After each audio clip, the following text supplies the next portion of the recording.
Yes Naveen, మనం చూసుకుంటే కోడికత్తి కేసులో నిందితుడు జనిపల్లి శ్రీనివాస్ కుటుంబ సభ్యులైతే జనిపల్లి శ్రీను విడుదలయ్యే వరకు తమ పోరాటాన్ని కొనసాగిస్తామంటూ స్పష్టం చేశారు. మరో కొత్త పోరాటానికి కూడా సిద్ధమయ్యారు. సీఎం జగన్ వచ్చి కోర్టులో సాక్ష్యం చెప్పే వరకు కూడా తమ పోరాటాన్ని ఆపమని కూడా కుటుంబ సభ్యులు చెప్తా ఉన్నారు. ఎన్ఐఏ వైపు కుట్రకోణం లేదని చెప్పినప్పటికీ కూడా సీఎం జగన్ మాత్రం శ్రీనుపై కనికరం చూపడం లేదంటూ కుటుంబ సభ్యులైతే ఆవేదన వ్యక్తం చేస్తున్నారు. కోడికత్తి కేసులో నిందితుడు జనిపల్లి శ్రీనివాసరావు తల్లి సావిత్రమ్మ, సోదరుడు సుబ్బరాజు మరో పోరాటానికి సిద్ధమవుతున్నారు. వచ్చే నెల 2 నుంచి రాష్ట్ర వ్యాప్త యాత్రకు శ్రీకారం చుడుతున్నారు. ఈ విషయాన్ని వారు విజయవాడలోని న్యాయవాది అబ్దుల్ సలీం ఇంటి వద్ద నిన్న వెల్లడించారు. జైలు నుంచి శ్రీనివాసరావు విడుదలయ్యే వరకు పోరాటం చేస్తామని సావిత్రమ్మ, సుబ్బరాజు వెల్లడించారు.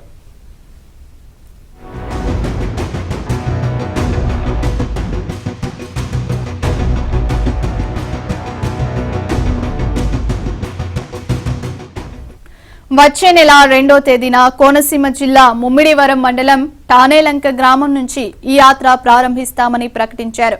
తన కుమారుడి కోసం 75 ఏళ్ల వయసులో ఆమరణ నిరాహార దీక్ష చేస్తే పోలీసులు భగ్నం చేశారని, శ్రీనివాసరావు మాత్రం విడుదల కాలేదని సావిత్రమ్మ ఆవేదన వ్యక్తం చేసింది.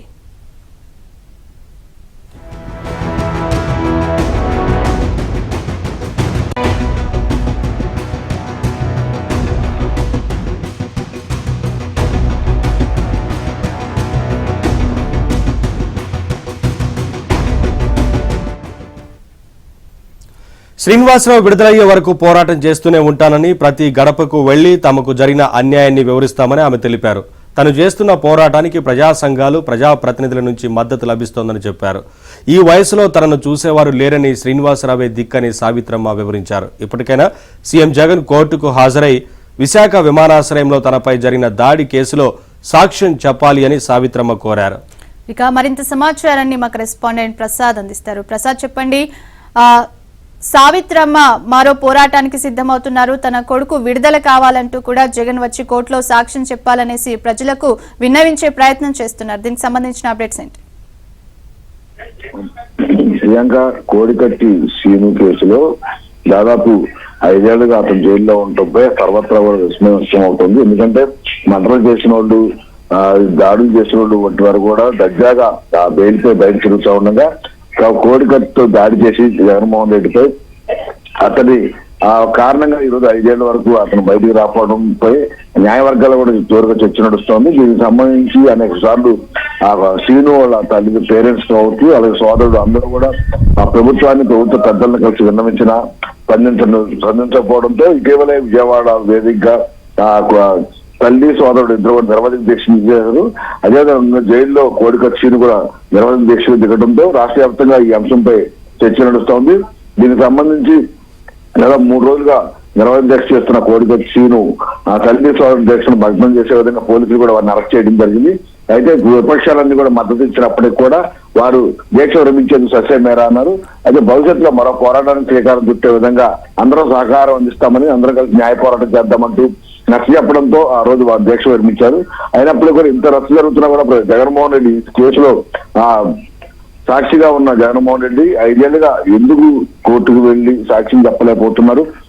ఒకవైపు ప్రభుత్వ కార్యక్రమాల పేరుతో అనేక రాష్ట్రాలు తిరుగుతున్నారు, దేశ విదేశాలు కూడా వెళ్ళి వస్తున్నారు. కేవలం 1 గంట పాటు కోర్టుకు వచ్చి ఈ కేసులో సాక్ష్యం చెప్పడానికి తీరిక లేదా అంటూ కూడా ఆయనపై విమర్శలు వ్యక్తమవుతా ఉన్నాయి.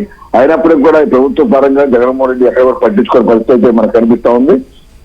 కేవలం ఒక అమాయకుడిని, లేకపోతే ఈ కేసు నిజంగా అతను ఉద్దేశపూర్వక తప్పు చేసి ఉంటే కోర్టు న్యాయ సూత్రాలను అనుసరించి వారి శిక్ష కూడా పడేదని, నిజంగా ఆ కోర్టు శిక్ష విధించినా కూడా 5 ఏళ్ల శిక్ష పడేది కాదని కూడా న్యాయవర్గాలు చెప్తున్న పరిస్థితి. అంటే ఉద్దేశపూర్వకంగా ఆ రోజు జరిగిన ఘటనకు సంబంధించి పూర్తి వివరాలు బయటకు వస్తే తాను ఇబ్బందుల్లో పడతానని చెప్పి జగన్మోహన్ రెడ్డి భావించే ఈ విధంగా ఒక అమాయకుడైన శ్రీనుని బలి చేశారని, అతని జీవితాన్ని ఇప్పటికీ నాశనం చేశారని కూడా ప్రజా సంఘాల కూడా తీవ్రస్థాయిలో మండిపడతా ఉన్నారు. ఈ పరిణామాల నేపథ్యంలో మరోసారి శ్రీను తల్లి మరో పోరాటానికి సిద్ధమవుతోంది. వచ్చే నెల 2 నుంచి కూడా రాష్ట్ర వ్యాప్తంగా పర్యటించి తనకు జరిగిన అన్యాయాన్ని, తన కుమారుడికి జగన్మోహన్ రెడ్డి చేసిన మోసాలను వివరించే విధంగా కార్యాచరణ కూడా రూపొందిస్తా ఉన్నారు.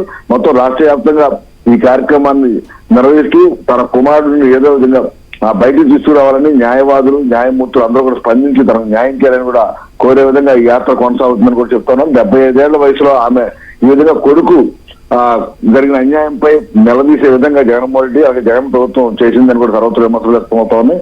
ఇప్పటికైనా కూడా ముఖ్యమంత్రి జగన్మోహన్ రెడ్డి ఒకే ఒక్క గంట కోర్టుకు వచ్చి ఆ రోజు జరిగిన ఘటనకు సంబంధించి ఒక సాక్షి కనుక చెప్తే చాలు మొత్తం విచారణ పూర్తవుతుంది. తద్వారా న్యాయమూర్తి ఏదో ఒక నిర్ణయాన్ని వెలువరించే అవకాశం ఉంది. కానీ ఆ విధంగా ఎందుకు చేయట్లేదు అన్నదే ఇప్పుడు ప్రశ్న తలెత్తుతా ఉంది.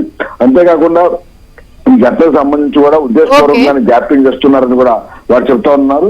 ఎప్పటికైనా కూడా ముఖ్యమంత్రి జగన్మోహన్ రెడ్డి అతని భవిష్యత్తును దృష్టి ఉంచుకుని నాయస్తి నా విషయాన్ని చెప్పుకునే జగన్మోహన్ రెడ్డి ఒక దళిత యువకుడి ప్రాణాలు కాపాడే విధంగా అతను భవిష్యత్తు ఇచ్చే విధంగా నిర్ణయం తీసుకోవాలని కూడా డిమాండ్ రోజు పెరుగుతున్న పరిస్థితి రాష్ట్రంలో కనిపిస్తుంది.